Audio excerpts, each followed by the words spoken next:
네, 20대 대통령 선거가 150일 남았습니다. 이제 민주당 대선 후보가 확정이 됐는데요. 정치부 이현수 기자가 나왔습니다. 자, 이재명 지사가 승리를 했는데 네. 예상보다는 아슬아슬했습니다. 네, 50.29%를 얻었습니다.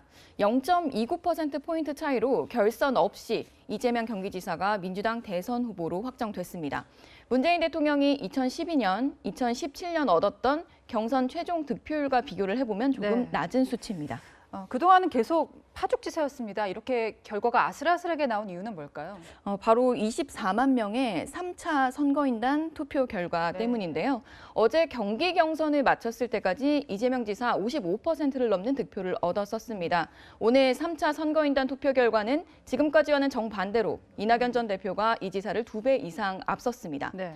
3차 국민선거인단은 민주당이 일반 당원, 일반 국민을 대상으로 경선 투표에 참여할 사람들을 9월 1일부터 2주간 모집을 했던 건데요. 네. 대장동 개발 특혜 의혹이 일반 선거인단에 영향을 준 것이 아닌가 이런 해석이 나오고 있습니다. 방금 나온 결과라서 제가 직접 계산은 못 해봤는데 무효표가 있었잖아요. 이것을 어떻게 계산하느냐에 따라서 논란이 있을 수도 있는데 분위기가 어떻습니까? 네, 앞서 사퇴했던 정세균, 김두관 두 후보의 득표를 무효표로 처리하면서 네. 이재명 후보의 득표율이 더 올라갔었거든요.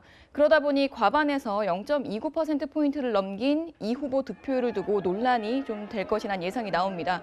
그동안 이낙연 전 대표 측에서는 정세균 전 총리, 김두관 의원 등 경선 후보들이 사퇴를 할 때마다 네. 사퇴 후보들이 받은 표를 무효표로 처리한 것에 비판을 제기해 왔었는데요.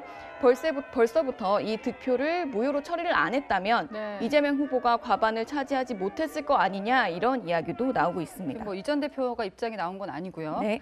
현재 가장 뜨거운 건 대장동 개발 특혜 의혹입니다. 근데 이 지사가 선출이 됐고 대장동 의혹은 아직 남아 있습니다. 그렇죠. 앞으로 어떻게 흘러갈지가 가장 관심사인데요. 네, 우선 경선 결과를 보면 지지층은 더 결집하는 효과를 줬던 것 같습니다. 그러나 3차 선거인단은 달랐던 것 같은데요. 결국 본선은 중도층을 누가 더 많이 가져오느냐의 싸움이기 때문에 네. 이재명 후보로선 대장동 의혹에 대한 대응이 무엇보다 중요해졌다고 볼 수 있습니다. 그렇다 보니 대장동 의혹에 대해서 선긋기는 더 확실하게 하면서 대응은 더 세게 할 것으로 예상이 되는데요. 네. 조금 전 수락연설에서 대통령 당선 즉시 강력한 부동산 대개혁으로 부동산 불로소득 공화국이란 오명을 없애겠다고 했습니다. 대장동 의혹을 겨냥한 것으로 보이는데요. 그리고 가장 큰 관심은 아무래도 수사겠죠. 그렇죠. 예. 여당의 대선 후보가 된 만큼 검찰이나 경찰의 이 후보에 대한 수사는 상당히 신중해질 수밖에 없을 텐데요. 하지만 수사 과정에서 꼭 필요하다고 수사기관이 판단하면 여당 후보에 대한 조사가 이루어질 수도 있습니다. 네. 과거 이명박 전 대통령은 당선인 시절 때 특검의 방문 조사를 받기도 했는데요.